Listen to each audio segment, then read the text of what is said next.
Cricketer की उंगली में चोट लग जाने पर ट्वीट करने वाले प्रधानमंत्री नरेंद्र मोदी शहीद की पत्नी के ट्रोल किए जाने पर ऐसा लगता है कि मानो मुंह में दही जमाए बैठे हैं। ये वही हिमांशी नरवाल हैं जिनके फोटो का जिबली बनाकर भाजपाई हिंदू मुस्लिम की घटिया राजनीति खेल रहे थे, लेकिन आज उसको गिद्ध बनकर नोच रहे हैं। आपको बता दें, इस घटिया राजनीति को राहुल गांधी ने आईना दिखाया है। राहुल गांधी ने अंध भक्तों को इतना जोरदार तमाचा मारा है कि भाजपाई सिस्टम ऊपर से नीचे तक पूरा हिल गया है। तो राहुल गांधी ने क्या सख्त एक्शन लिया है उस पर आएंगे, लेकिन खबर में सबसे पहले रक्षा मंत्री राजनाथ सिंह किस तरीके से फुल ऑन एक्सपोज हो गए हैं। बिग ब्रेकिंग देखिए, खबर आप देखिए अमर उजाला की। देखिए, इसमें लिखा हुआ है कि राजनाथ की पाकिस्तान को चेतावनी, देश जो चाहता है वो जरूर होगा, हमला करने वालों को जवाब देना मेरी जिम्मेदारी है। तो आप देख सकते हैं, आपको बता दें, कायदे से रक्षा मंत्री राजनाथ सिंह की ही जिम्मेदारी है कि जो पहलगाम आतंकी हमले में मारे गए हैं उनके परिवार के लोगों को सुरक्षा दें, शहीद की पत्नी को सुरक्षा दें, उनसे मुलाकात करें। लेकिन करने और कहने में कितना फर्क है आप अंदाजा लगा सकते हैं। कहना है कि देश जो चाहता है वो जरूर होगा, तो क्या देश शहीद की पत्नी का अपमान चाहता है? सवाल खड़ा होता है। आपको बता दें कि विनय नरवाल की शादी का जश्न अभी खत्म भी नहीं हुआ था कि पति की अर्थी सज गई। शादी को 5 दिन भी नहीं बीते थे कि लेफ्टिनेंट विनय नरवाल की मौत हो गई। जब मौत हुई तब भाजपाइयों ने उसी फोटो को शेयर करते हुए लिखा कि धर्म पूछकर मारा है, जाति पूछकर नहीं। लेकिन जब इसी धर्म की राजनीति को हिमांशी ने नकार दिया तो उन पर भद्दे भद्दे कमेंट किए जा रहे हैं। I do not want any hatred towards anybody. This is what is happening. People going against Muslims or Kashmiris, we don't want this. तो सुना आपने, हिमांशी नरवाल की गलती सिर्फ इतनी थी कि उन्होंने भारतीय जनता पार्टी की हिंदू मुस्लिम की घटिया राजनीति को ठुकराकर साहस दिखाते हुए कहा कि मैं कश्मीरी और मुस्लिमों के प्रति नफरत नहीं चाहती। इतना कहना भर था कि हिमांशी को भर भर कर ट्रोल किया गया। कहा गया कि ये मांगलिक है, ये अपने पति को खा गई, अब मुल्ले से शादी रचाएगी। ऐसे ऐसे भद्दे कमेंट किए गए जिन्हें मैं आपको दिखा तक नहीं सकती हूँ।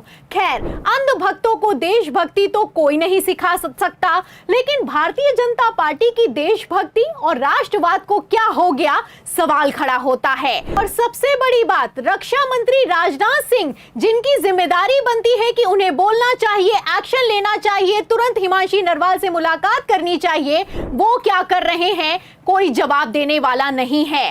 खैर, अब हिंदू मुस्लिम की दुकान चलाने वाले भाजपाई तो बोलने के लिए तैयार नहीं है, लेकिन नेता प्रतिपक्ष राहुल गांधी बोले हैं। और सिर्फ बोले नहीं है, आपको बता दें, हिमांशी नरवाल के सपोर्ट में उतरे हैं। एक तरफ जहां पीएम मोदी को इवेंट बाजी करने और मंच पर हंसी ठिठोली करने से फुर्सत नहीं है, वहीं दूसरी तरफ राहुल गांधी हिमांशी नरवाल को सहारा देने उनके घर करनाल पहुंच गए हैं। तस्वीरें आप देख सकते हैं कि कैसे राहुल गांधी ने हिमांशी नरवाल के सपोर्ट में खड़े होकर अंध भक्तों को जोरदार तमाचा मारा है। पहले तो घर पहुंचे हैं, फिर मीडिया के सामने नहीं, घर के अंदर जाकर हिमांशी नरवाल उनके परिवार वालों से मुलाकात की है और उनको ढांढस बंधाया है। और सिर्फ हिमांशी नरवाल नहीं, आपको बता दें कि राहुल गांधी कानपुर भी गए थे और शुभम द्विवेदी, जिनको आतंकियों की पहली गोली लगी थी, उनकी पत्नी समेत उनके परिवार वालों से भी मुलाकात की है। जब राहुल गांधी ने यह मुलाकात की तो शुभम की पत्नी ने बयान दिया था कि सरकार ने हमें वहां पर अनाथ छोड़ दिया था, मेरे पति को शहीद का दर्जा मिलना ही चाहिए।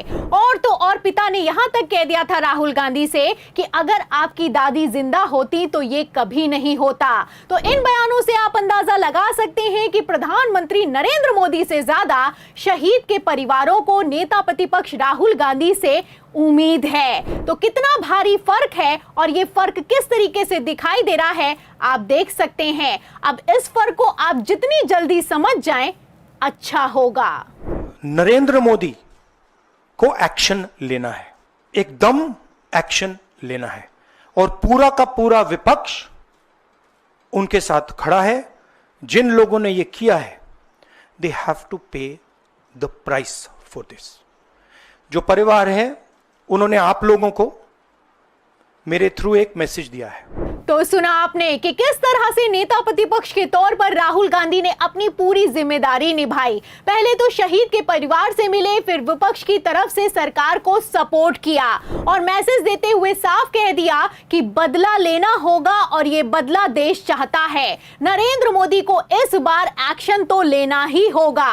एक तरफ नेता प्रतिपक्ष राहुल गांधी एक्शन की मांग कर रहे हैं, बयान दे रहे हैं, मुलाकात कर रहे हैं शहीद के परिवारों से, वहीं दूसरी तरफ प्रधानमंत्री नरेंद्र मोदी समेत गृह मंत्री अमित शाह को हवाबाजी से फुर्सत नहीं है। खबरें हैं कि 24 घंटे में हमला होगा, अब हमला होगा, तब हमला होगा, लेकिन हमला तो छोड़िए, प्रधानमंत्री नरेंद्र मोदी उद्घाटन खेल रहे हैं। प्रधानमंत्री नरेंद्र मोदी उद्घाटन के लिए, चंद्रबाबू नायडू को खुश करने के लिए, कांग्रेस पर तंज कसने के लिए तो आंध्र प्रदेश से लेकर केरल तक जा सकते हैं, लेकिन दिल्ली से सटे करनाल में रहने वाली हिमांशी नरवाल को मिलने के लिए नहीं बुला सकते हैं। मैं आपको गारंटी से कह सकती हूं कि जैसे प्रधानमंत्री नरेंद्र मोदी ने इस नाजुक दौर में कारनामे करके दिखाए हैं, अगर राहुल गांधी ने कर दिया होता तो ये गोदी मीडिया चीखता चिल्लाता और राहुल गांधी को देशद्रोही साबित कर देता। लेकिन पीएम मोदी के नाम पर सबको सांप सूंघ गया है। तो हिमांशी नरवाल ने जो इस मुश्किल दौर में करके दिखाया है, वो हर किसी के बस की बात नहीं होती।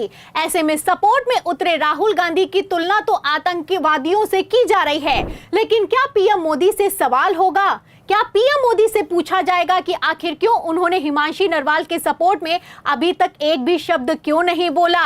फिलहाल इस पूरी रिपोर्ट पर आपको क्या लगता है? जिस तरीके से हिमांशी नरवाल को टारगेट किया जा रहा है, जिस तरीके से भारतीय जनता पार्टी ने चुप्पी साध रखी है, क्या इस बार हद पार हो चुकी है? इस सवाल के जवाब में इस पूरी रिपोर्ट पर आपकी जो भी राय है हमें कमेंट बॉक्स में जरूर लिखें। वीडियो को ज्यादा से ज्यादा शेयर करें और 4 PM यूपी को ज्यादा से ज्यादा सब्सक्राइब करें ताकि पहले की तरह हमारी खबरें आपको लगातार मिलती रहें। फिर मिलती हूं अगली खबर के साथ, तब तक के लिए धन्यवाद।